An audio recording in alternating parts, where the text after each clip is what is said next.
Gato entregaba $2,000 todos los días a su dueño. Cuando lo siguió y vio de dónde lo sacaba, no paró de llorar.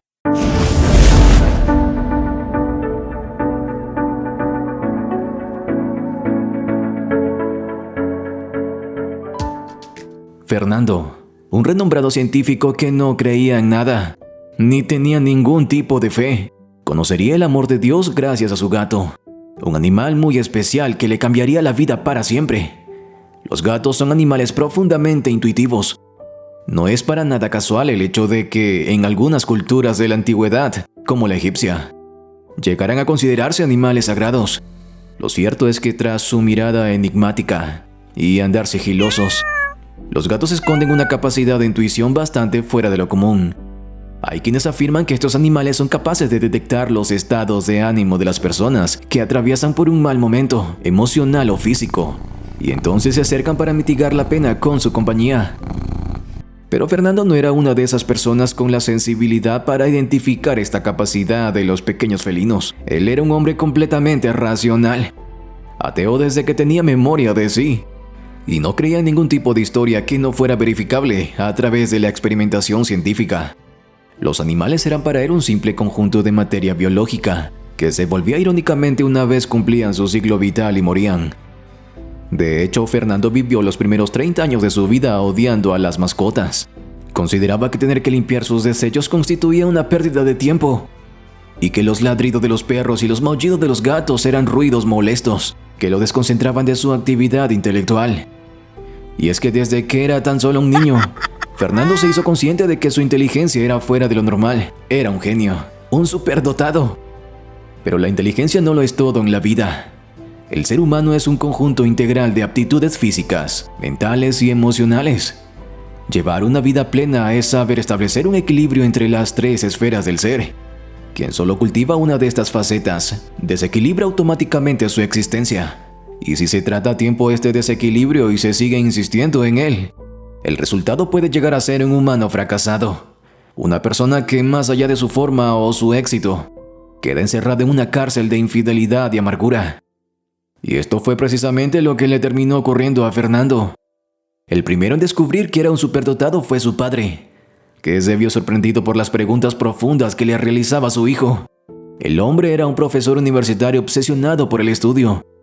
Dicha obsesión había sido tal que su mujer, una vez dio a luz a Fernando, entró en una depresión de la que nunca pudo salir producto de la falta de atención de parte de su marido. Y un día se suicidó. Su esposo solamente lamentó quedar con el encargo de criar a un niño, lo cual consideraba una molestia, pues era una tarea que le quitaba tiempo para estudiar. Pero cuando descubrió que Fernando era un genio, todo cambió. Desde entonces su padre se entregó por completo a cultivar en él esa genialidad de la que la naturaleza lo había dotado. Fernando no supo lo que era asistir a un colegio, pues toda la educación la recibió de parte de sus tutores privados que se encargaron de desarrollar su inteligencia de manera acelerada. Eso hizo de él un genio de las matemáticas, pero también lo convirtió en un joven sin ninguna capacidad de relacionarse con otras personas. Una persona huraña y amargada, que no sabía lo que era el amor ni la felicidad. Cuando su padre murió, Fernando no tuvo ninguna necesidad de salir de la mansión en la que se mantenía aislado del mundo. Su padre era dueño de una gran fortuna que él heredó. Esto le permitió ensimismarse aún más, negándose incluso a asumir alguna cátedra universitaria, pues con el dinero del que era dueño no tenía necesidad de impartir clases para ganarse la vida. Y así transcurrirían sus días. Desde que se despertaba y hasta que se iba a la cama, no hacía otra cosa distinta que dedicarse a descifrar teoremas matemáticos jamás resueltos. Fernando no sabía lo que era tener una pareja sentimental, no sabía cómo se sentía un abrazo o ir a la cama con la persona que amaba, y durante muchos años se negó incluso a la compañía de una mascota. Pensar en limpiar los orines de un perro, tener que alimentarlo y hasta llevarlo a un veterinario cuando se enfermara, eran actividades que simplemente no podían ni contemplar, pues no resultaban muy normales para alguien como él, que exprimía su tiempo al máximo para dedicarse exclusivamente a estudiar.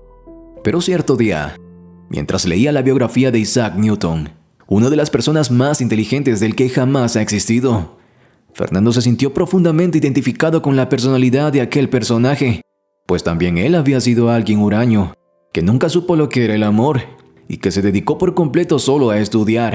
Pero a diferencia de Fernando, Newton se permitió la compañía de una pequeña gata.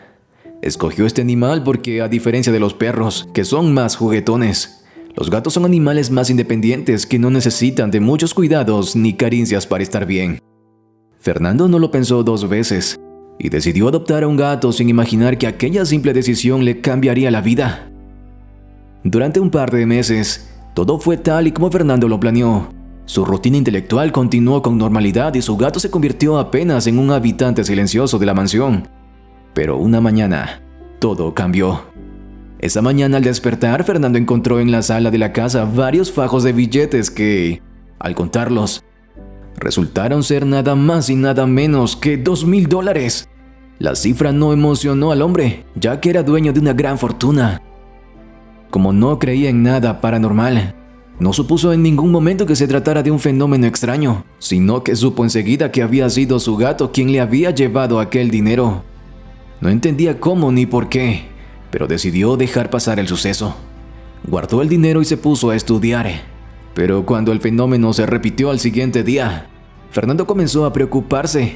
Seguía sin creer que hubiera algo misterioso en el asunto, pero no quería meterse en problemas si alguien lo acusaba de estarle robando dinero. Así que volvió a guardar los otros $2,000 por si alguien hacía el reclamo. Demostrar que él no se había robado nada y devolverle su dinero. Pero cuando el fenómeno se repitió por más de una semana, Fernando comenzó a pensar que algo raro había en todo aquello y decidió seguir al gato para descubrir de dónde estaba sacando el dinero. Lo que descubrió le cambió la vida por completo. Fernando no tuvo que caminar mucho. El gato entró a una de las mansiones vecinas del mismo conjunto residencial en que vivían.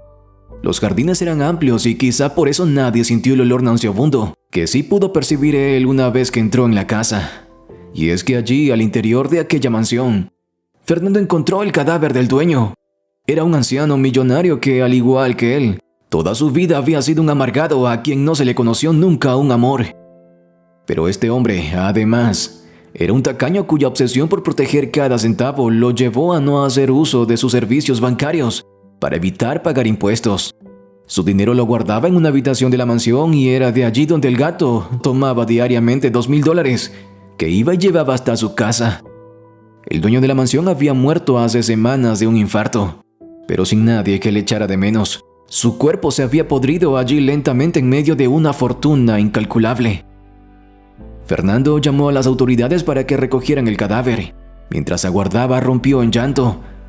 Sus dogmas científicos no eran capaces de contener aquella enseñanza espiritual que le había transmitido su gato.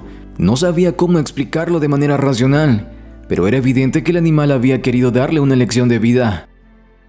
La soledad voluntaria solo conlleva una muerte triste y miserable. Son los lazos y los afectos con los demás seres humanos, y no solo nuestras capacidades mentales, los que nos convierten en personas especiales, hacen de nuestras vidas experiencias dignas de ser vividas. Desde entonces la vida de Fernando no volvió a ser la misma. Nunca abandonó su amor por las matemáticas, pero aprendió a distribuir su tiempo, y ahora, además de estudiar, dedicaba parte de su vida a meditar, a hacer ejercicios y salir de su mansión a conocer personas. Fue entonces cuando conoció a María Fernanda, que se convirtió en el amor de su vida. Juntos cuidaron al gato como si de su hijo se tratara. Oye, si te gustó esta historia, dale like, compártela con tus amigos y familiares. Y no olvides suscribirte al canal. Yo soy Max y nos vemos en la próxima historia.